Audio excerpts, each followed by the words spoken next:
দেখো আজকে একটা বীজগণিতের নতুন সমাধান নিয়ে এসেছি যে এই সমীকরণের বীজ কত। আচ্ছা প্রথমে সমীকরণটা লিখে ফেলি। x square minus 4x plus 3 সমান সমান 0। আচ্ছা x square minus 3x minus 1x plus 3। দেখুন এই 4xটাকে আমরা 3x মাইনাস 1x, তাহলে মাইনাস 3x আর মাইনাস 1x, তাহলে তো মাইনাস 4x। আচ্ছা এবার দেখো এই দুটোর থেকে কি কমন যাচ্ছে?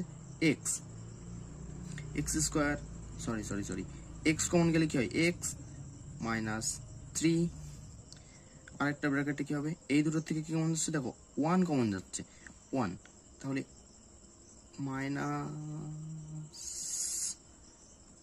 3 মাইনাস সমান 0, তাহলে x মাইনাস 3 আরেকটা ব্র্যাকেটে যাবে x মাইনাস 1 সমান 0।